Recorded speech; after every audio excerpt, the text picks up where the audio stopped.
Hello, Dan K Show fans, and welcome to a huge week in Dan K Show time. It's 2021. 2020's gone. We can throw away all the bad vibes, all the negativity, and we can get into hockey time. It's a bunch of things this week. It's Power Rankings week. The World Juniors have come to a close, and we've got a Holiday Follow Challenge contest to announce the winner of all of that and more this week. Power Rankings Week, presented by Elite Junior Profiles.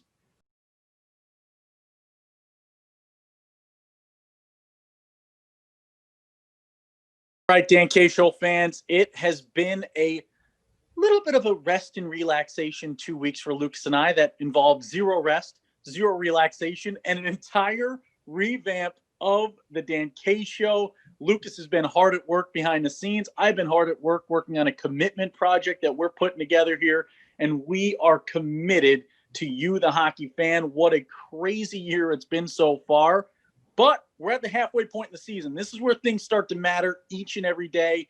Every game so important, every ranking more important than the next, and a Holiday Follow Challenge winner to be announced. But before we do all of it this week, I got to look to my left-hand man. I got to look to Mike Consigliere. I got to look to Montfrere from Another Mayor, and the man, the myth, the legend behind the Dan K Show, Lucas Jones.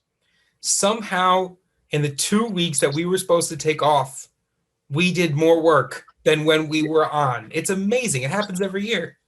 Unpaid too. You know what I mean? I that's the type of labor I love. That's a labor of love, Lucas. We're paid in our love and affection for the game of hockey. Oh, absolutely. I mean, the new stuff that you're going to see getting rolled out over the next couple of weeks, this fresh new look for the Dan K Show, we're both really excited about. This is the stuff that goes on behind the scenes, that the people don't see, that people don't always know is happening. We're always striving, kind of off the clock here to make sure that what you see is the best product it can be. And every once in a while, it gets a fresh coat of paint. That is exactly right. And this fresh coat of paint is ready for the Power Rankings, baby. It's my favorite thing to say in the world other than the power play. Elite, Premier, half the season in the books. You had a Florida showcase for the Elite and Premier. You had a Midwest showcase for the Premier level out in the Midwest. A ton of moving, a ton of shaking, a ton of big announcements, and we start in the Elite. And Lucas, number 10 in the Elite, this is one where, stopping measures of play here with COVID-19, a pandemic, all of this has kept this squad from playing up until now as they move down to the Tampa hub. The Northern Cyclones at 4-1. And for me, talent-wise, this is a team that's a top 5 team. Unable to play games, I felt like I just couldn't keep the Cyclones out of the top 10 here, so we put them at the 10 spot for now. Yeah, completely agree. I mean, this is a team that we have high expectations for in the hub, a team that we've seen, in a limited amount. I mean, we know the skill level, we know the players, we know what they're capable of. We put them at 10 because it's kind of a put up or shut up moment. They haven't played hockey in a while. You might have to shake the rust off, but we're expecting big things out of the Cyclones. And the Cyclones team, again, talent through and through throughout the roster. This is a team that knows how to play the game. And we kind of keep with that mantra here. A team that didn't play a game in December, the Rockets Hockey Club, 10-2-0, though. This is a Rockets Hockey Club team again, Lucas. Every year, this elite side for the Rockets Hockey Club can score it in bunches. Coach Wags gets the job done there behind the bench. This is a deep roster every year, and it has been all Rockets Hockey Club all season at all 3 levels of the game, Elite, Premier, and NCDC. Yeah, fans of the show know that we always have a what have you done for me lately mentality, but in a season unlike any other, we sort of had to pivot a little bit. We had to pull a Ross Geller and scream pivot at each other until we could figure out exactly what we wanted to do. And looking at the Rockets stats, I mean, the stats back up the position, I think. Looking at their 10-2 record, they've got a really good goal differential, plus 38 on the season. In 12 games, they gave up 30 goals. So that's a defense that's firing. That's an offense that's firing. When play resumes, look out for the Rockets. Yeah, this Rockets team, I mean, if they get net minding, that's always the question, right? And they also want to always try to avoid the Aviators when they get the playoff time, because the New York Aviators elite has made it a habit of beating this Rockets squad in the big one, and they're going to have to survive that yet again. We go to now number 8 here in the top 10, and now we're starting to get into the brass of folks that were playing in December, folks that have some games under their belt. And the team here, Lucas, it's the Junior Bruins, and they have a tough division they're playing in, bouncing around the state of Massachusetts playing games. But the Boston Junior Bruins sit in the 8th spot. Yeah, and this is a tough one. They were ranked at 3 in the November power rankings. They've fallen a bit here. They've certainly had a tough month of December. They've lost a couple of key players, but they've still got a lot of talent on the roster side. They've got some big goal scorers, a lot of rookies, a lot of guys that are new to the system but are already showing up in big ways. I think for the Boston Junior Bruins, again, it comes down to the goaltending. And in this division, in the elite division, when you talk about teams that can survive the season, that's what it comes down to, Dan. It comes down to the goaltending. And if they can find that, if they can start stopping some more pucks and start keeping these games a little closer, I think there's going to be a big jump. But this month, they've certainly had trouble keeping those games close in big situations. And Lucas, this all now falls on the triumvirate of Oliver King, Ian Moore, and Charles Chinian. Mm-hmm. All right. These are 3 guys that have to pick up for a lot of lost load here going into the second half of the season. And they can. I mean, Ian Moore's a kid with a ton of talent. This is a right winger who's speedy. He's physical when he has to be, plays the puck hard. I really like the game that Ian Moore plays. You look at the left defenseman, Oliver King. It's a scoring defenseman. This is a Euro 3 with a big bunch of years of hockey in front of him. This elite side is going to have to get that unexpected production from the 3rd and 4th lines. That's what survives the season, right? That's what survives the second half of the year. Junior hockey, especially at the elite premier level, as guys are getting promoted, guys are getting moved up through the ranks. January is always important to have those leaders take control. Yeah, the biggest thing here is you look at it as now's the time to shine for the players that are on this roster. Who's going to be the guy that steps up, right? Who's going to be the guy that steps up to take that leadership role or take that role in the third line, take the role of the hype man. When you've had a down month, you need that guy in the locker room to make the team feel like they went undefeated last month, because that's that confidence that's going to carry you through. Yeah, before I wore bow ties, I actually took a job as a hype man. I used to wear a giant clock and some crazy glasses. Next thing you know, there's a reality show about me called Flavor of Love. And now I'm doing a Dan K show. So I might have mixed up someone else's biography with my own, but who knows? Really, they stole your idea. That's what happened. I was wearing clocks way before it. I had to pivot to the bow tie. Yeah. The next thing you know, Ken Rosenthal tries to step on my thunder there. But we keep going. Number 7, we stay in this division. The Bridgewater Junior Bandits. They cracked the top 10 for the first time this year. And, the month of December was friendly to these guys. They went out there and they've won 4 straight. They've beaten a lot of tough opponents. They've got 2 wins against the Picks, 2 against the Junior Bruins. And, those top 10 wins are always helpful.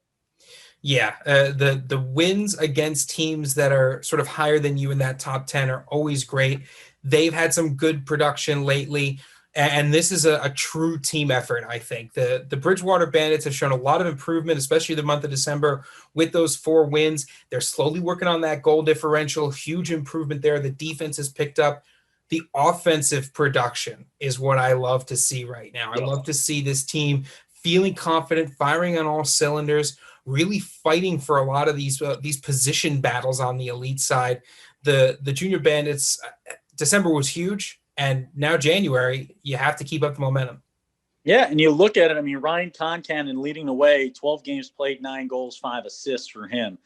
This is a team that can score it in bunches when they get rolling. Ben Baxter is a goal-scoring machine with 11 on the year. And then you look in net, this is where, you're looking for that. In the elite, it always feels like you're growing throughout the year, and you're going to have to see that growth in net for the Bridgewater Junior Bandits here in the second half of the season. Goaltending is going to play the biggest role for them. They're going to face teams that can score the puck, teams that can wear you down, and teams that find their way in front of the net. You're dealing with bodies in front. You're dealing with physicality, especially as the Cyclones get playing games again here. This Bandits team, net minding and defense will be the key if they want to make a Nationals run. Yeah, and I definitely think they can. I think this is a team that's poised to make that run. This is a team that, they've had their share of I mean, all their games were really close in the month of December. And I think you're right. I think the goaltending has to be the solution because, you talk about scoring 5 goals against the Picks, then 4 goals, then putting 4 in against the Junior Bruins, 7 in against the Junior Bruins the next game. You can't keep that pace up, right? So the goaltending has got to step up and lock it down. We move on to a team that has no problem in goaltending, and that's Ty Morton and his Hampton Roads Whalers. They sit at number 6, Lucas, but I've given a lot of pep talks to the Charlotte Rush this year. And, I'm a Hampton Roads Whalers guy through and through, too. And this is a situation we know it's duly noted. It is heavily noted. Lucas is, as he nods his head to agree, his hatred of the Hampton Roads Whalers. He refuses to pick them. I mean, my God, if it were up to him, I don't know if they'd ever make the top 10. And I do want everyone to know I'm saying this tongue in cheek so he does not get hate mail from the Hampton Roads faithful. But this Hampton Roads in the elite and the premier, it's an enigma. It makes no sense. The talent is there in spades. And obviously, the Southeast Division is so difficult. It's so tough. The Rush, the Junior Hurricanes, the Richmond Generals. We saw the Potomac Patriots had a lot of success against Florida teams down there at the Florida Showcase. It's nonstop. It's relentless in this division. But I'm calling out my boy Evan Miles. I'm calling out my boy Patrick Connolly. I'm calling out Shane Ziegler. What's going on, boys? All right? It's time. It's time to win games. It is time right now. It is January. We're getting close. I don't care what's in front of us. We're the Hampton Roads Whalers. We're the homes of some of the greatest athletes to ever play in the USPHL. We're the home of the 2 guys that played more games than anybody else together, Makovich and the Ozman, the Wizard of Osmondson. Let's get it going. It's time to win. Let me break this team down for you here, Dan. In the month of December, only 1 game they scored more than 4 goals. That's your issue right there, right? It's Ty Morton. We call him the Magic Man for a reason, is because he can take a team, put them on his back, and skate them through to victory.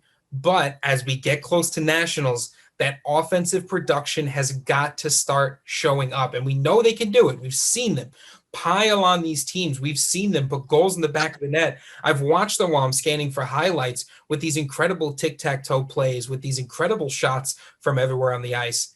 But the offensive production has got to ramp up. You need to be able to score 4 or 5 goals on the regular, because especially once you get into nationals, you start playing some of these other top teams, that offense has got to be the centerpiece. They're the only team that beat the Richmond Generals in the month of December. They're the only team that beat the Richmond Generals in the month of December. They have it. It's there. The talent is there. Buy in, babes. Buy in, boys. Let's go. Let's go. I want, by the time I am talking power rankings in February, I will accept nothing less than a winning streak out of this Hampton Roads Whalers team. I want to see dubs. I want to see Georges, some W's coming in. We're going to be down at that Southeast Showcase in Charleston. I want the W's to come to us here. Let's see it happen. The Hampton Roads Whalers find themselves at number 6. And we go to number 5 now. We get into this top 5. And we stay in the Southeast Division here, Lucas. The Carolina Junior Hurricanes, who I think we jostled them between 4 and 5 here. They could have gone either way. But after the month of December, they sit in the 5 spot, which is not a bad place to be. The 5 spot, we've seen a lot of teams have a lot of success at number 5 halfway through the year. Yeah, I mean, I just think this Carolina Junior Canes team has a better defense. I think that puts them at number 5. I think their goal differential is a little bit better. But the talent on the Junior Canes right now is just out of this world good. I mean, you're looking at 2 goaltenders who could easily flip-flop back and forth between Jackson Verska and Jack Hansen. You've got skaters, all up and down this roster who can put points on the board. I love the power play production of Chase Williams, Ethan Chapman, and Nate McNamara, the top 3 scorers on the team. Those guys, quick math, are responsible for about 29 power play points overall. That's really what it comes down to. You talk about the Hampton Roads Whalers who are struggling offensively, the Carolina Junior Canes who are firing offensively. That's your difference between 6 and 5. And the Junior Canes have a lot to prove, especially that 5 spot, because that 5 spot can be tricky sometimes, especially for a team in the Southeast. Yeah, and this Carolina Junior Canes organization, to watch the growth over the last 2 years, to watch them build this thing the right way, It is top notch through and through. Everybody in Carolina should be patting themselves on the back for the jobs they have done piecing this organization together. And now we go to an organization that's been successful for a long time, Lucas, and it is at number 4, the Islanders Hockey Club. 17-4-1-0 coming into this taping. They've beaten the Bruins and the Picks 3 times each in the month, dropping only 1 game to each of those squads out of the 4 played against each. They're 76-63 in goal differential. The biggest thing for me when you talk of power rankings, I look at guys that to me stand out. Lane Brubaker-Egner might be one of the best players on the planet right now. This dude is legit. He is the real deal, and all lanes are leading to the back of the net for Brubaker-Egner. Yeah, this team is just chock full of, all ones and 0-2s. So you've got the mix of youth with a little bit of experience. And I think it's funny, too, that we always mention IHC as at the time of this taping because of their pesky midweek games. Once we figured out that they like to sneak that Wednesday game in, we always have to put that little asterisk on IHC. But, IHC's done a great job this month. They've won and they've hung in a lot of close games. They've taken the opportunities to score when they've been given them. But as much as we just talked about Hampton Roads and needing to find the defensive effort, IHC, I think, has a good defensive effort. They play a lot of teams that can score really well. Same thing with Hampton Roads. But IHC, you got to love the month that they've had. You talk about a team that's 8-2 in their last 10 games overall. That's putting streaks together. That's putting games together, beating some good teams out there, beating teams that we've talked quite a bit about. This IHC team, they've got a ton of talent. Yeah, and the big place I want to go to with them is Mike Varvaris in net. This is a guy who played for the Boston Bandits last year in 17 games played, 10-4-0-1. He allowed 29 goals. He had a 1.81 last year, right? But the big number I need folks to look at, I like to point this stuff out for our scouts that watch at home, the collegiate game. Sometimes you glance a stat, right? He's having a better year this year. He faced 396 shots in 17 games last year. He has faced 323 in just 8.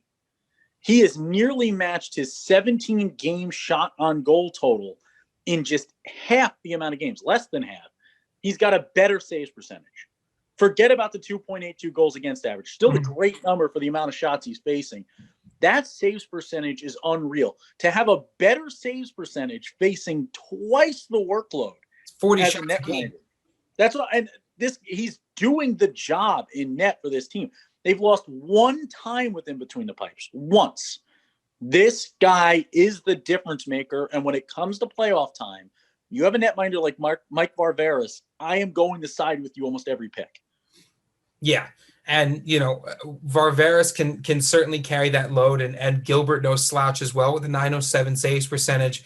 But I think the one thing you do talk about with IHC is they are facing a lot of shots. The defense is letting their goaltenders really, really go to work. Without the huge offensive component the team has, the Islanders Hockey Club might be in a little bit of trouble in coming through. So it might be a good time to run the boys through some shot blocking drills and get them used to a couple of bruises.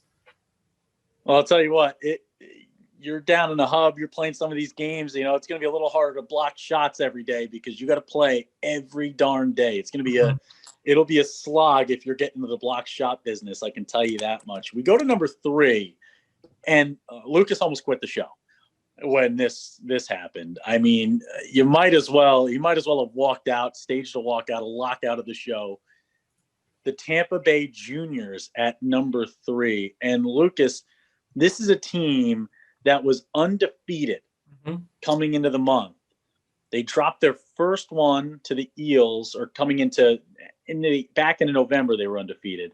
They lose to Potomac and they lose to Charlotte this month. Those 2 losses to me, we didn't get to see a Richmond-Tampa matchup in the Elite, unfortunately. But those 2 losses slide the Juniors just back. The 3 spot's an incredible spot to be. Let's not forget that. Yeah. I feel like sometimes folks get so fixated on number 1 that they take it as a slight when they're 3. 3 is an incredible spot to be. 3 is championship level right now. One of the best teams in the country, but sitting at number 3, the Tampa Bay Juniors. Yeah, I mean, heavy is the head that wears the crown, right? So when you're up at number 1, it doesn't take much to send you down a couple of pegs. And this Tampa Bay Juniors team, I mean, you know they're going to use it as a rallying cry, especially when you're welcoming teams into your city for the hub. This is a team that's motivated. They're going to start leveraging this offensive production. They've got right now, a handful of guys that are producing over a point per game. Lost a couple of names, but still have a bunch, including, I don't know, a couple of guys named Ryan Bahula, Ronan Keenan, Jack Fleer, Adam Custable. These are huge scoring names. They're names known around the elite division. This is a team that, in classic Tampa Bay Junior style, is going to go through the season fighting all the way. And I can't wait to see Tampa Bay hopefully finally play Richmond soon, because looking through, that was the one matchup I really wanted to see last month. 100%. And remember how I said Brubaker-Eigner is one of the best players in the country? Ryan Bahula right now is the best player in the country in the elite. This is the guy. 24 goals, 20 assists in just 21 games played. He's got 2 game winners. He scores them when they matter. He stays out of the box. In 21 games played, just 12 penalty minutes. So with the amount of ice time he's spending, the penalties aren't showing up, which is incredible. It allows you to keep him on the ice. It allows him to be a pivotal point to your game. Mm-hmm. 2 power play goals, 7 power play assists. Bahula he's an even strength scorer. I mean, 22 of his goals are coming at even strength. This is a guy who knows how to play the game the right way. And Coach Stroh down there has got to love being able to go to Bahula every day. And one final note, Dan, with the Southeast Showcase at the end of the month, I suspect we might get to see the Tampa Bay Juniors run the gauntlet. And that is going to be something I'm very excited to be on site for. Yeah, and their netminder is going to have to come up big. Evan Spinella, 9-0 on the year, 207 goals against average. Ethan Lee with a 3.24. These guys are going to have to step up, and they're going to have to continue their good season. They've been strong all year long. Speaking of a team that, we just had Lucas's guys, the Tampa Bay Juniors, and at number 2, this is a team who we went back and forth on. Number 1, number 2. Number 1, number 2. And they settle at number 2 because we'll get to it in a minute. But they settle at number 2, the Charlotte Rush, 2nd overall in the USPHL Elite. Yeah, the Charlotte Rush have had about as good of a month as you can have.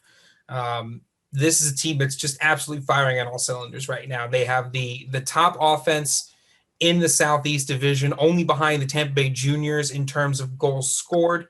They're under 70 goals allowed. They're just winning. They're just flat out winning games. They beat a whole bunch of great teams in the month of December. They're winning games all over the place. They've got guys who can fire from everywhere. They're active on the power. They're deadly on the power play, not just active on the power play, absolutely deadly on the power play. And, that type of momentum is difficult to carry, but we've seen the Rush do this before, Dan. We've seen them come alive around this point in the season. This is what they do. And you look at it too. I mean, I know we don't really factor it into our December power rankings, but they come out of the break and immediately play a 3-game series against the Hampton Roads Whalers in sweep. They get a sweep right at the beginning of January. So they end their first half of the season with a Florida Showcase sweep and start the second half of their season with a Hampton Roads Whalers sweep in this elite division. I think recency bias right now, most recent performance, Charlotte's my number 1. Most recent performance, Charlotte's my number 1. We'll get to our real number 1 in a second, but this Charlotte Rush roster, you have to look through just the talent that they have put together. And it's not just talent, it's doing it the right way day in and day out. And their net minding is stellar. Arlie Cutler and Brian Brady, man. Brady's making a bunch of saves. He's faced 354 shots in 13 games played, and he stopped almost all of them, it feels like, at 2.66 goals against. Yeah, I mean, the Charlotte Rush giving up just under 30 shots a game, it looks like, which is a lot to be facing on a night in, night out basis. But I think when you talk about the amount of shots per game, especially for those of you watching the World Juniors, you see these teams averaging about 23 shots a game and still putting in 3-4 goals in the back of the net. So when you're talking about these elite and premier goaltenders, we're facing 30, 32, 35 shots a game every single night and still posting the kind of saves percentages they are. that should bolster those saves percentages. And I think with the Rush, they're not afraid to give up those shots. They know their goaltenders can have it. And then offense, that transition game is so explosive. They almost need the shots on net because the goaltender just pinball paddles them off to the side and they're off to the races. Yeah, and Ivan Korchak, another one of these guys in the running for the player of the year, 13 goals, 15 assists. James Tilley, man, 13 and 12. Michael Miller, 6 and 13. Defenseman James Dunham has been huge for these guys, 4 and 9 on the year, 1 and 4 on the power play. He's got a game winner as well. This team gets it from all over. They do it right, and they are ready to go. I can guarantee you, Ryan Crothers and the entire crew with the Charlotte Rush are locked in, and they have their sights set on the double dip. They want the double dip. They want to win both. They want to win the Premier. They want to win the Elite, and they are right now in the best position of any organization to do so. I am excited to see what the second half brings for the Charlotte Rush. But number one is an organization that was bumped from number one by the Tampa Bay Juniors for the first time in years. The Richmond Generals, and here come the Generals. Rise up. They're rising up. There you go for all you Hamilton fans out there. I could be a theater nerd too. I can do sports. I can do theater. I can do it all. I just can't do it well. But the Richmond Generals, 2 wins against the Hampton Roads Whalers, a win against the Eels, win against the Colonials, win against Atlanta, win against the Blade. Only loss is in a 3-game series against the Hampton Roads Whalers. You drop 1. That is not a bad loss. That is we talked about it, a really stellar Hampton Roads team that I'm waiting for to really take their next step. We've seen a Rush take their next step. We've seen the Generals take their next step. Now Hampton Roads is going to have to do theirs. And this Generals team, 5-2 against the Rush head-to-head. That's the big difference maker. That's what puts them in number one. Yeah, this is not like a situation where we're both looking at one game that happened in October to figure out a head-to-head. These are teams in the same division. They play each other a bunch. And when you've got 7 games under your belt, you can generally trust the outcome of that 7-game series, especially when you talk about a margin as dominant as 5-2. The Richmond Generals, they're not really a flashy team, Dan. They're grinders. They're guys that get out there, they score those goals, and they play defense, and they knock you into the corner, and they pin you there. You know, they slog it up in the neutral zone. They get pucks deep. They do every single thing right. And that's what makes them so good all the time. That's why they were on top of the elite power rankings for so long, is because they are so tough to beat with a 1 or even a 2-goal lead. They just get out there and they force you to play their style of game. Yep. Yeah, and you look at this squad. I mean, Ryan Cox leading the way with 9 goals, 14 assists. It's balance is really the word you think of when you think of it. You know, you look and you go all the way down the list. You got double-digit point getters down to number 13 on the scoring list. And Cade Pollock is a guy that's been huge for these guys. Caleb Gold's another name. Michael Stiegel. You got Declan Murphy, who's a monster with the puck on his stick. This Richmond Generals team, I mean, you're also just never going to want to play them. I mean, you look at the penalty minutes. This is a team that plays physical. It's tough to go into their rink and beat them. They've got a great fan base. They are really difficult to deal with, and they wear you down. And when you add all that together with Jaden Lee between the pipes going 8-3-1 with a 919 saves percentage at 218 goals against and 2 shutouts to his name, it's hard to see the Generals losing often, and they just don't. 20 wins on the year. Yeah, and I think one of the biggest things, too, is if you're a fan of one of these teams and you're either happy or not happy, the Southeast Showcase at the end of the month, the end of January, is going to be huge. And it's really going to either prove us right or prove us horrifically wrong, which is what I love about these end of the month events, because you get to the end of the month, you get to see all these teams in person, and then you go figure out the next month's power rankings. So Richmond Generals fans, you know, this team has definitely earned their number 1 spot with their play in December, their play all season.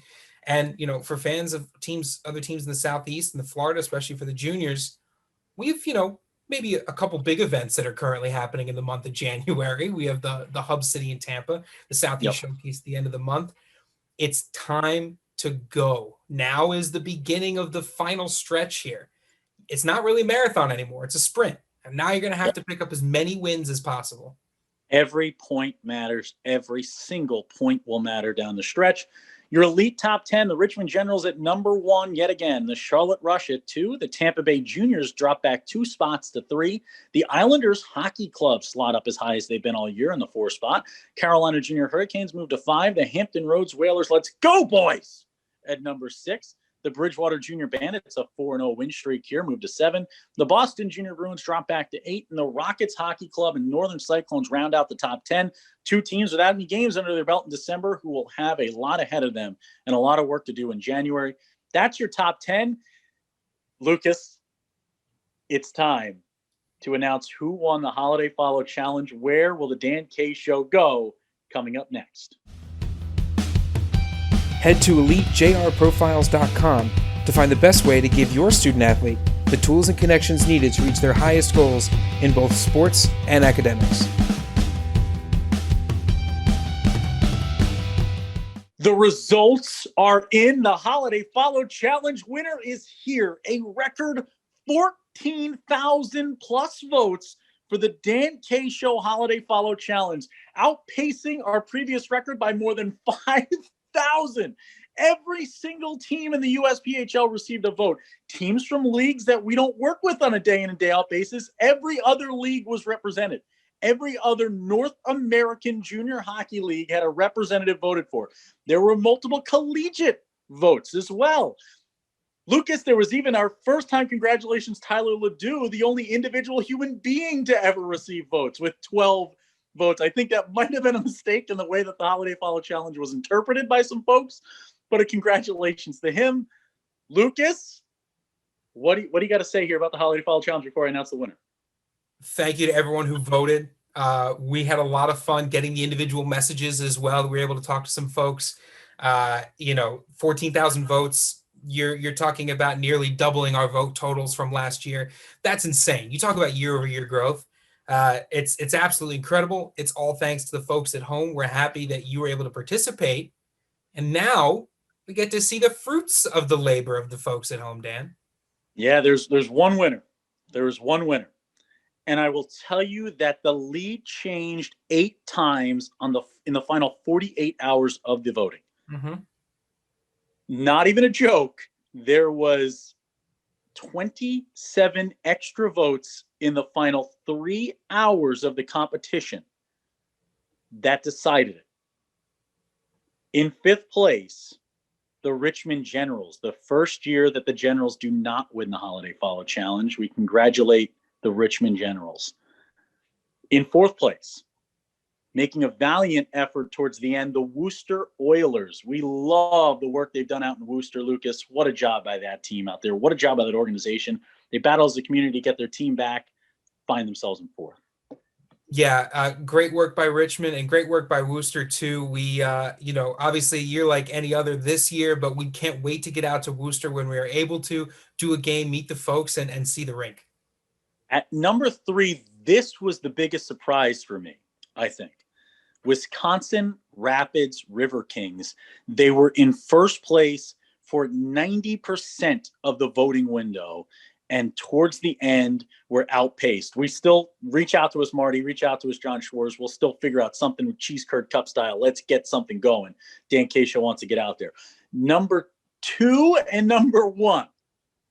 If you've been following along, there's 2 teams that this could be because they were in the top 5 the whole time.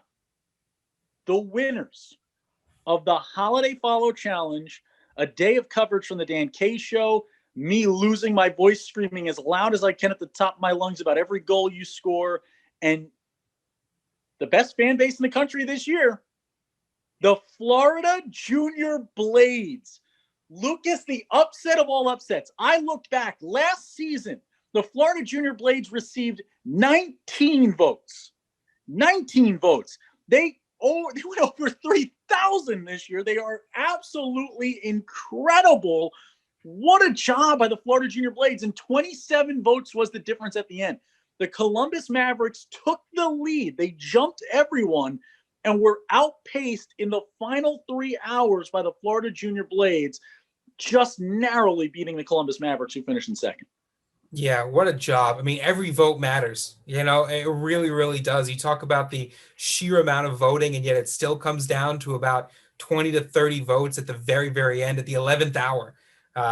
Great work by the Columbus Mavericks, especially year over year. But the Florida Junior Blades, man, you guys mobilized a small army to get us down there. What was that? Our Instagram never stopped blowing up. All of a sudden, like 5 days into the competition, we just get a note from the Junior Blades saying, we're winning this thing. And they did. Your holiday follow challenge champions, the Florida Junior Blades.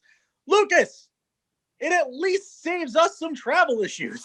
But we want to cover as many teams as possible. Reach out to us. It's easy to get the Dan K Show to come to you. www.dankshow.com. Contact us there for more information on how to bring the Dan K Show out to an event. Elmira's done it. Richmond's done it in the past. Hampton Roads has. We've had some awesome opportunities to cover teams. You don't have to wait for the Dan K Show to come to you. Reach out and let us cover the best hockey the world has to offer. You playing the game. Exactly. We'll hop in a car and go anywhere. That's it. Bottom line, we'll go anywhere where there's hockey.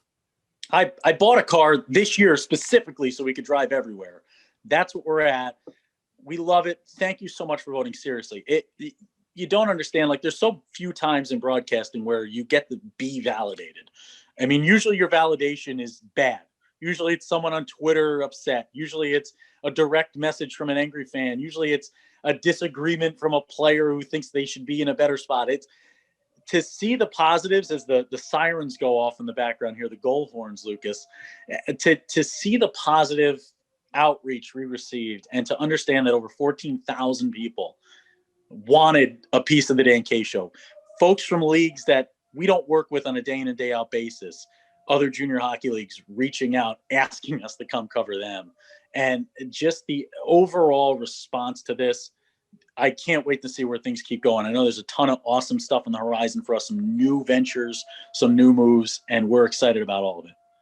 Yeah, we can't wait. And it all comes back to what we've been saying for now 6 years. It's player first, resource for players, resource for parents. Let's get these kids to the next level. And now let's get to the next level. It's Premier Power Rankings time. Time for that top 10 of the Premier. You are watching the Dan K Show. Everything USPHL, from the NCDC to the Premier and Elite Leagues. The Dan K Show with Dan K and Lucas Jones. All right, we've announced our Holiday Follow Challenge winners. We've gone through the Elite, and now the thing you've all been waiting for. We thank you for patiently waiting for the Premier Power Rankings. This was unbelievably difficult. Everybody's beaten everybody at this point. Mm-hmm. Nobody is a standout. The problem is there's 40 teams we could have put in this top 10. There was legitimately 40 teams I could have put in the top 10 and stood by and argued it. And Lucas, this was, I know for me, was impossible. This was such a difficult, we had to work together the whole way through. We thought the Chicago Showcase was going to make things easier, but it actually made things much, much harder. The Chicago Showcase, in terms of stress headaches for the Dan K Show, was an absolute nightmare. It really made things harder in the sense that we thought we were going to get some clarity on the head-to-heads, and we got nothing out of it. So we really had to go from as deep as we could get in terms of watching teams play, in terms of going into the stats, in terms of combining different things we knew about squads. So here you go. Yeah. This is our best shot here. At number 10, this is a place I had about 8 teams in this spot and moved them all around, bumped some, put some back in. We settled on 2. We like to use this 10 spot kind of as a play-in situation. So the month of January will be a play-in for the next top 10. The Metro Jets Development Program and the Rockets Hockey Club. Rockets slide back a little bit in the top 10. Metro Jets Development Program stays locked in at 10. They played one of the toughest schedules in the country in the month of December. Yep. They beat the Blue Ox by 6, who were the number 3 team in our top 10 last month. Obviously, we jinx everybody in the Midwest West. That is 100%. We are getting asked now, Lucas. We were asked by 6 different organizations to please jinx the other organizations in the Midwest West and leave them out of the top 10. We're not listening. We are not listening to you. We will keep doing this until we don't jinx someone. It's absolutely, it's ridiculous. I remember seeing the first jinx and going, oh, so it's a real thing now. Yeah, it's insane. And the Metro Jets, I mean, that win coupled with a tough matchup against Pueblo. They played a lot of top 10 opponents. This team, they're the real deal. They're the real deal. This is not, it's not Metro Jets 1A or Metro Jets 2. This is the Metro Jets development program, and MJDP is the real darn deal. And if anybody wants to argue that with me, I will argue it till the end of times. Love this MJDP squad. Love Patty Hayes and the whole group out there. We move along in the Rockets Hockey Club, Lucas, and we all know that the sheriff has to be in town to keep order. That's Harris Blackwood. Yeah, I mean, MJDP looked so crisp. They look fast. They look skilled. And the Rockets, you know, when we've seen them play, it's been the same thing. It's been this big team. They're normally a quick team. They've added some size. They've added some strength. They're not afraid to get in there and fight. Their defense has improved significantly. You know, it's just one of those things where some of the restrictions that are currently in place, they've struggled to really get out and play some other teams in the same way that the Metro Jets development program just had the opportunity to. So both of these teams right now in this play-in 10th spot, excited to see what the next month brings. Yeah, and it was a big win for the New York Aviators last month, getting the win over the Rockets Hockey Club. That's a team that's starting to find their way. Harris Blackwood, though, 24 goals, 24 assists, the most balanced scorer on the planet, 48 points on the year. This guy is unbelievable. Number 9, for the first time in program history, the Fresno Monsters scaring their way into the top 10. And I'll tell you what, this is a scary team that I would not want to play with. 14-2-0-0. The Fresno Monsters cannot be beat of late, and I would want nothing to do with taking the ice against Fresno. Well, last time we looked at Fresno, you know, they were closer to that 6-2 mark. And then they just went out and won 8 straight games as if to prove a point. They've got wins against the Sabres, the Thunderbirds. They've nearly tripled their goals for over their goals against average. Their differential's insane. They've got offensive talent, you know, coming out of their ears at this point. And this is a team that when we do get a little mix and match, the Fresno is going to cause some trouble for a lot of teams. You think you have a good defense, and then the Monsters show up, and your defense might not be as good as you think. Yeah, and they've got a lot of veteran talent at the top of the list. That's the big thing about them I wouldn't want to deal with, is it's guys who have been there, done that. Leon Biller, Jacob Gagnon, Mikhail Gavrilenko, Anton Svensson, McCray Setaguchi, Nick Leach, Nick Leach, Nikita Eroslanov. Man, I tried to do it. I wanted to. We were going over the names. There. Antoine Dumoulin and Tynan Peacock. This is a team that they really do have that veteran leadership to steer the ship in the right way. And, you know, they have taken care of business. They've given Las Vegas some trouble. Newt Lowe in net, 9-2-0 with a 2.71 goals against average. And they have an incredible media team there in Fresno. Beautiful unis. This is a Fresno Monsters team that will be a monster for anybody who has to face them down the stretch.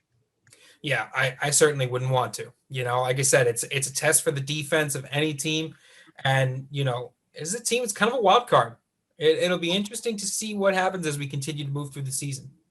Number 8, and at this point, this is the first time they're getting in the top 10. They haven't lost in regulation yet. And honestly, if these guys see me in the booth and want to fire a puck at me at this point, the next time we cover a game, they're more than welcome to, because this is a tough spot. It's just the strength of schedule isn't there yet, and it's going to be after this month. So this month, they have a chance to change everything, make us look like fools, make us look like dummies. The Hudson Havoc at number 8. They haven't lost in regulation yet, and they're at number 8. If that does not paint to you the picture of making the power rankings in the Premier, I don't know what will. They haven't lost in regulation, and they're an 8. I feel like Jerry Seinfeld. What's the deal with that? What's the deal with that? They're winning by 5 goals a game on average. I mean, 138 goals in 21 games. It's absurd. It hurts to do this. I don't want to do this, but it's just I don't know where to put them. Yeah. I don't know what to make of it all. And that's what it comes down to, right? It's got to be a little bit of everything here. And for the Havoc, they look strong. They look really quick. It looks like they've got everything going. You know, a little bit of a slow start, you know, just time-wise to the season. They didn't quite get off to the same start that other people had. I will tell you this, is that if the schedule holds, they are going to have a wild January because they are really going to play some tough teams in the month of January. So we're going to find out. You talk about this question mark, you say strength. Oh, strength schedule is not quite there yet, especially in the hyper competitive Premier Division with just the sheer amount of teams that are there. Yeah. January is going to be a make or break month for this Hudson Havoc team. And if you ask the Havoc, in their minds, they can beat anyone in this league. Yeah, and I mean, when you got net minding like they do and Kenny Torelli and Cam Maluski, I mean, why shouldn't you beat everybody? 9.41 and 9.24 saves percentage between the two of them. 11-0 for Kenny Torelli. Please prove me wrong, Hudson. Go out there, make us look like fools. I will promise Hudson a full-on apology video in the first episode of February if they make us look dumb this month. I will make a full apology video. I will put on my Hudson Havoc hat, and I will wear it for the whole episode. I will apologize thoroughly, one by one, every player through the roster. Yeah, I think it'll be very tastefully done. I'm already sort of storyboarding it in my head. We might have to sequester you for a few days for pre-shooting, Dan. We'll figure it out, and a team that's figured things out is the Northern Colorado Eagles at number 7. This is a team that on any given day, this team can be the number 1 team in the country, in my mind. I think that the USPHL Mountain, if there's one thing Pueblo and Northern Colorado did coming out to the Chicago Showcase, it was show just how good the Mountain Division is. They measure up with the Midwest West. They measure up with the Great Lakes, and they could beat anybody in the USPHL nation right now. Northern Colorado's fast. They're skilled. They can score the puck. And right now it's just consistency. That's what you're looking for out of Northern Colorado. Similar to what we talked about with Pueblo. And we'll probably talk about them in the top 6 here if you keep watching. But in net, you got Ulrich Russell and Riley Tucker, both guys over a 9.25 saves percentage, winning records for both of them in net. This is just a team that if they can do it in bunches for a long period of time, for a month stretch, that's where they move into the top 5 echelon. Yeah, 2 close losses against the River Kings, but a really, really good Chicago showcase with wins against the Vengeance, the Moose, and the Blue Ox. Their only loss coming against the Metro Jets on that last day, that Sunday before they left. A good month, a little bit of a barnstorming tour month for the Eagles as they went around trying to play some of the best out there in the Midwest. And, this team looks good. They got great unis. They got great goaltending. I think the passing game looks good. I think their transition game looks really crisp. This is a fun team to watch, hands down. If you can pop on an Eagles game on Hockey TV this month, it's well worth it. Speaking of fun teams to watch, how about the Carolina Junior Hurricanes at number 6? Number 5 in the elite, number 6 in the Premier. That's something to be proud of for an organization to make the top 10 in 2 different levels. The Carolina Junior Hurricanes, this is just a team, Lucas, right now, from what we've watched, this is kind of the question you posed to me, is we're between Northern Colorado and Carolina for the 6 and 7. I felt like I would lean towards Carolina winning a matchup head-to-head right now with Northern Colorado, and it all stems from Jack Perna between the pipes. 10-2-0, 1.41 goals against average, 9.49 saves percentage. Jack Perna is one of the best players on the planet right now. Yeah, I mean, right now their defense is second to none. Hands down, and it's the defense, and then it's backed up by those netminders that we've seen that have proven themselves. Right, no need for these guys to continue to show why they're the best, because we've seen them be the best and continue to do so this season. I think the defense is there. The offensive production in an offensive focused division like the Southeast doesn't worry me as much, only scoring 83 goals on the season in 22 games. I say only a little under 4 goals a game. The defense is so tough. You talk about over 22 game span averaging, giving up 2 goals a game. That's playoff ready right now. That's the kind of defense you want to see that keeps you in these close games. The Carolina Junior Hurricanes as an organization, top notch, top 10, top 5, top everywhere. Really what they've done is special. Yeah, and you look at Jacob Viedman, Luke Babylon, Patrick Peck, Daniel Now, Ethan Hopp, Jacob Schnapp, Dylan Blue. Like, you look at this group, you got on a Tanner Booth and TJ Raynone. Aiden McNabb's a real physical guy. Jonathan Davenport's one of my favorite players on the planet. This is a team that just, there isn't the guy. And that's what I love, right? Mm-hmm. Your netminder's the guy. right? Perna stops everything in net. But then you play out from there, and just it doesn't matter who it is. It doesn't matter who's getting the job done. It doesn't matter who's winning the game. It just matters that the game is won and the job is done. And the Carolina Junior Hurricanes get that better than most, and it's incredible to watch. But a team that also gets that mantra sits at number 5. They've been low. They've been number 1. They've been back down to 8. They've gone up to 5.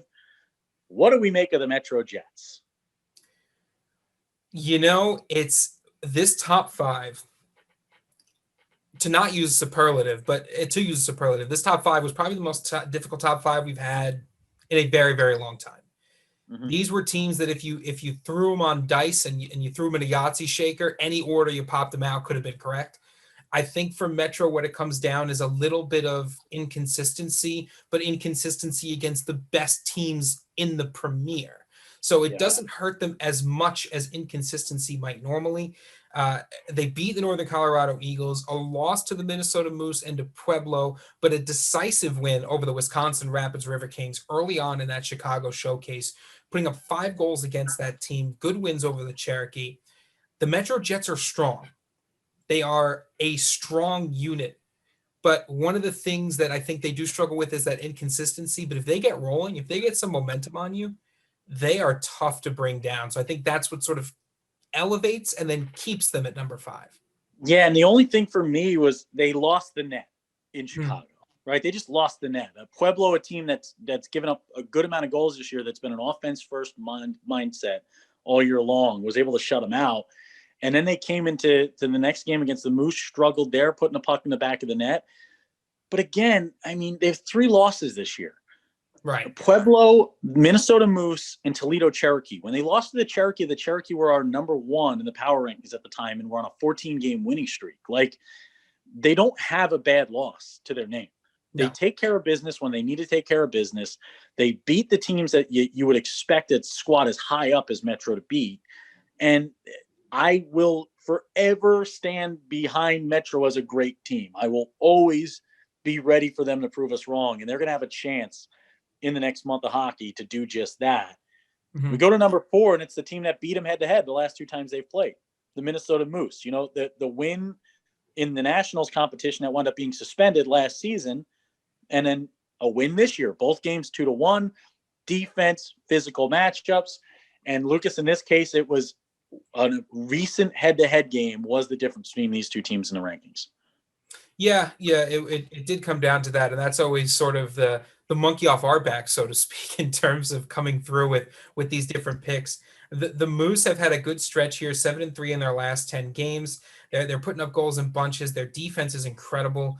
And just looking at the way they play the game too, it's we did get a chance to see them, and I was really, really impressed by a couple of guys on this team. I was really impressed by Ike Frankel.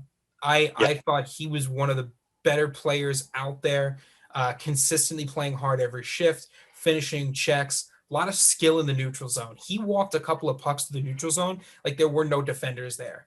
Tyler Brasini, Logan Lake, and Vladimir Fadiv as well. Let's not overlook the contributions that Fadiv has made to this team in terms of the skill, in terms of the on-ice vision, what he's able to do with the puck.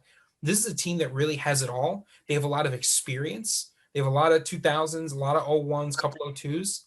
They're primed for a run this season.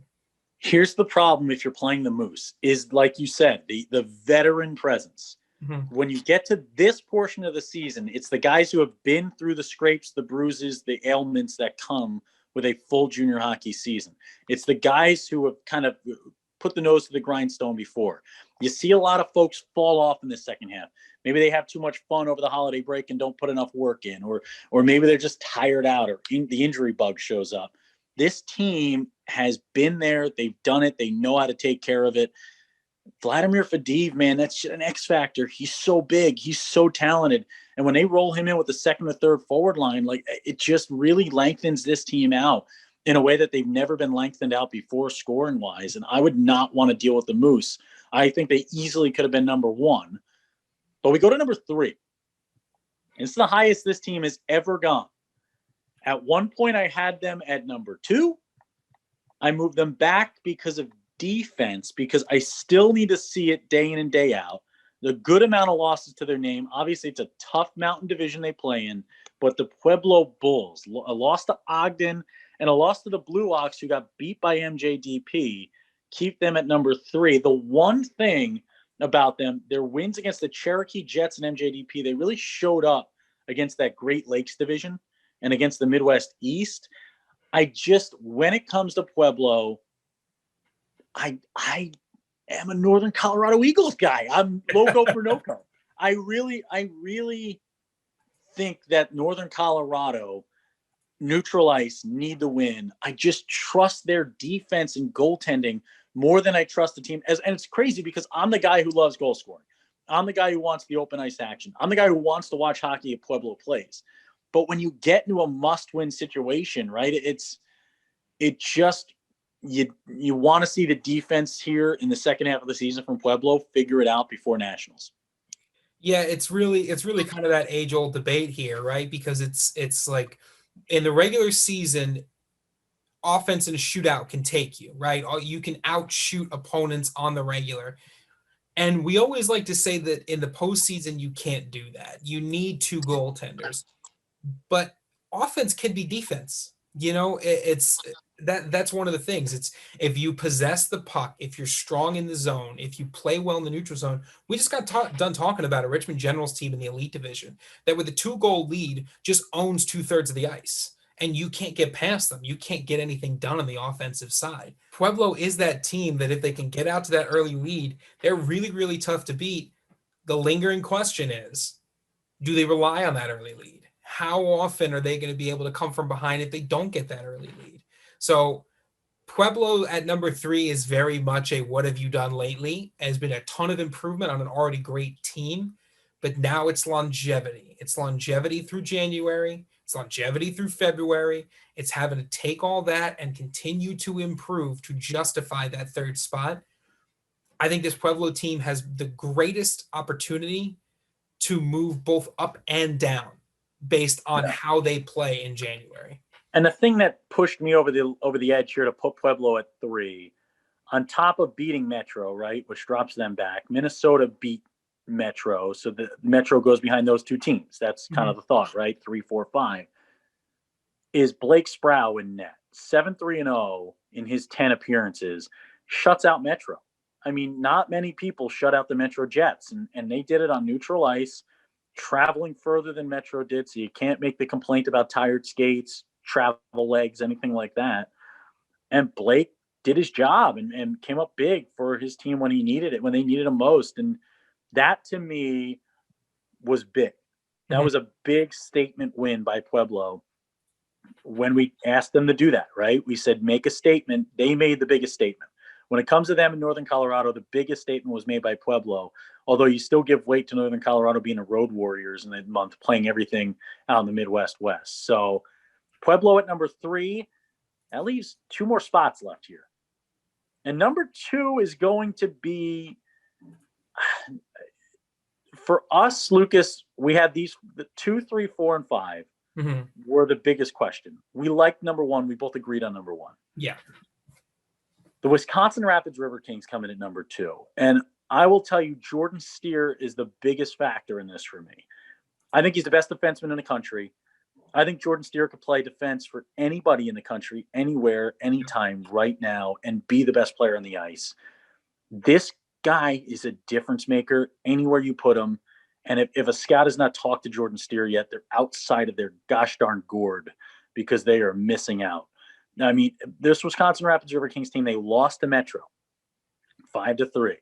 They didn't really put any stellar statement victories on the card in Chicago, but they've taken care of business in the Midwest West. They're atop the standings in the Midwest West right now, and they're going to have to make a statement against the Hudson Havoc. The Havoc are going to come into that building wanting to prove to us that the Midwest West curse is real and that we've cursed with River Kings, and they're going to lift the cheese curd cup. That's what the Havoc are going to be looking to do in the month of January. And the River Kings are going to have, I mean, this is their chance. This is one of those moments in the year where you're getting late in the season, Lucas, right? We have 1 or 2 of these left after this.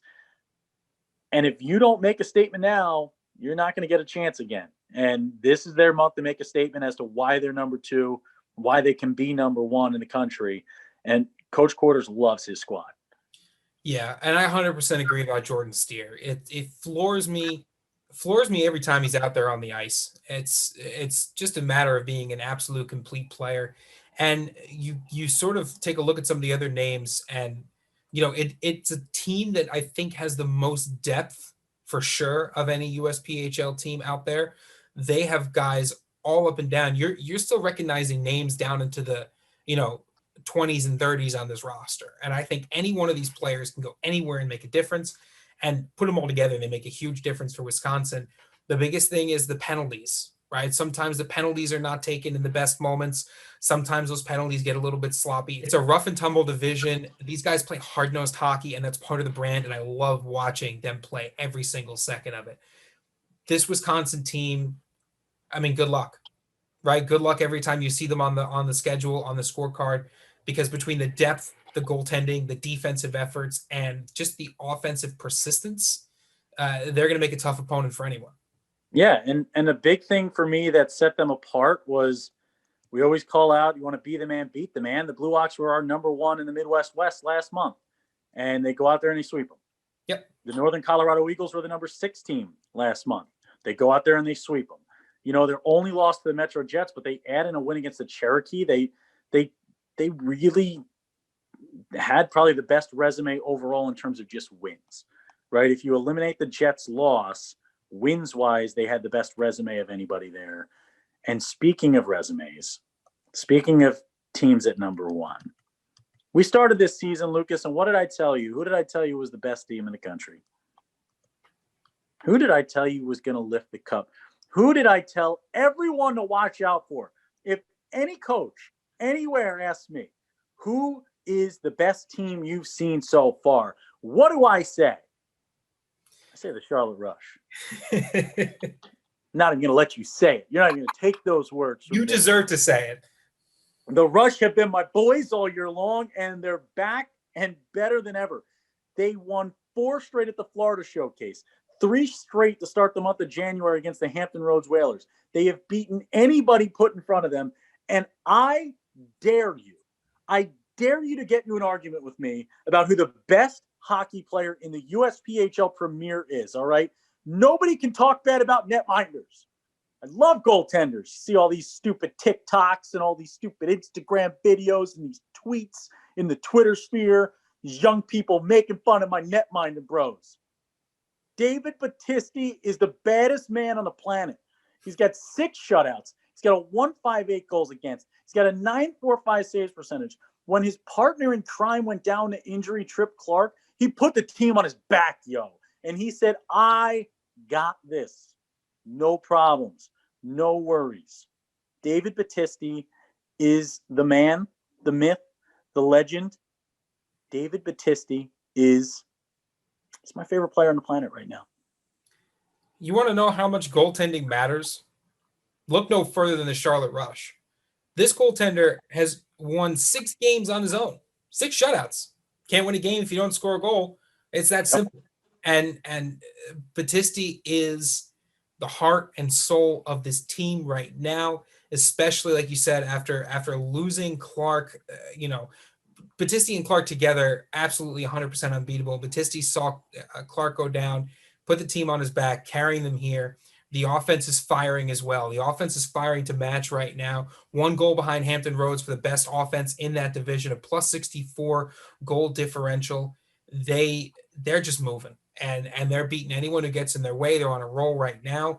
They've got a January coming up that obviously includes that Southeast Showcase, so they're going to get a chance to continue to play the best of the best that's out there. I mean, who else but the Charlotte Rush at this point in the season? After all they've been through in terms of losing the personnel, reshuffling things around, and then continuing to play at the top of their potential for months. Yeah, and Lucas, I got to tell you, on top of David Battisti being unbelievable, how about a man who sounds like he could be yelled at by Dave Chappelle's version of Prince, Charlie Merkley, who had 3 consecutive hat tricks this past weekend. 3 consecutive hat tricks. Good luck, Chuck. That's Charlie Merkley. Good luck stopping Chuck. Charlie Merkley. What did the five fingers say to the face? Slap shot in the back of the net. That's what they said right there. Alex Davis, the defenseman, with 31 assists. And then you add CJ Zazima. Zazima. That's what I say about that. This team is unstoppable. They're unbelievable. And I'm going to pass out if I find any more superlatives to say. Well, 3 hat tricks. Charlie, real talk for a second. Maybe save some goals for the rest of us. Seems a little excessive for my taste, at least. But, 1 hat trick is amazing. 2 in a row, that's impressive. 3, that's a heck of a streak. So congratulations to Merkley. I mean, you could find almost any superlative, but I think if I had to come up with a bottom line right now, it's that not only are they firing on all cylinders, they've strapped an extra rocket to the back of the car, and they are firing on those cylinders too. And until someone can knock the wheels off, and at this point, it's not just one loss with this team either. It's not just one loss that will knock the wheels off. Someone's got to get out there and almost sweep them in a series to really chip away at the confidence that they have under their belts right now. The Rush are a confident team, regardless. You stick a whole bunch of wins under their belt, then you're in trouble. I'm going to make a statement. The Rush will never lose again for the next decade. Wow. This is it. No, it's a ridiculous statement. I apologize. Nope, you said it too late. Too late. If it does happen, though, that'd be the greatest prediction of all time. But no, this Rush team right now, I wouldn't want to play them. I would not want anything to do with them. Yep. And the big key is it has to continue through the end of the year now, right? You can't get cold come playoff time. You can't fall asleep as you go through the season, especially in the Southeast. Anybody can beat anybody. You could get the number 1 seed and have to play the Hampton Roads Whalers or Richmond Generals to get yourself to Nationals. Yeah. That's unbelievable. The road to the national championship for the Southeast Division will be the toughest in the country. Yeah, and it always is, right? And it just goes to show you that the Southeast in the Premier, some of the Florida and the Elite as well, the Midwest West, the Mountain. I mean, it's hockey's everywhere, and there's talent everywhere. And the USPHL has all this talent in the lower 48 all over the place. And, you might have to, even if you escape your own division, especially with a lot of these teams, now you have to go up against essentially the top 10 of the power rankings. And you're going to have to go up against them for a whole month in order to win a championship. It will be an incredible second half of the season. Your top 10 in first, reclaiming their spot they held at the open of the season, the Charlotte Rush. Second place, the Wisconsin Rapids River Kings. We apologize now for the curse and all the bad juju that's heading its way out there right now. I hope any superstitious people, maybe change your socks. Maybe you put your change in your left pocket instead of your right, and wear your hats backwards going forward, just to kind of reverse it all, and maybe it'll work out. But the River Kings are at number 2. The Pueblo Bulls charging through at 3, their highest in franchise history. The Minnesota Moose at 4. The Metro Jets at 5. The Carolina Junior Hurricanes at 6. Loco for Noco, the Northern Colorado Eagles at 7. Cacaw. The Hudson Havoc, who have yet to lose in regulation, at number 8. They will certainly be frustrated with us. Number 9, the Fresno Monsters. Congratulations on your first trip into the Dan K Show top 10. 9th best team in the country. Tied for 10th with the MJDP and Rockets Hockey Club. If you're outside the top 10, start winning some hockey games. Do your thing. Show us why we're wrong. If you're inside the top 10, hold that spot. Target's on your back now. Step up. Play strong. We got hockey, all right? It's 2021. No more 2020 excuses. No more it's been a tough year. None of it. We're playing hockey. Let's go. To the folks down in the Tampa Hub, stay safe, stay healthy.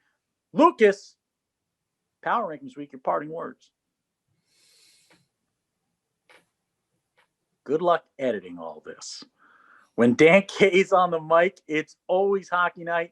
The Dan K Show Power Rankings brought to you by Elite Junior Profiles. That's www.elitejrprofiles.com. Go there to find out why players are finding their next place to play easier than ever with the best profile experience in sports, not just for hockey players, for all athletes. Go sign up now at elitejrprofiles.com. USPHL.com to find out more about the USPHL. To those of you in the hub, stay safe, stay distant, wear your masks. We'll be down there soon. We're about 2 weeks away from departure. Dan K Tampa Hub experience. I will have a immediate sunburn. I will be very upset, but I'll be loving hockey time in Florida. Good luck to everyone in the hub in your first week down there. When Dan K's on the mic, it's always hockey night. Power Rankings week. That's it. Congrats to the Florida Junior Blades, our Holiday Follow Challenge champs.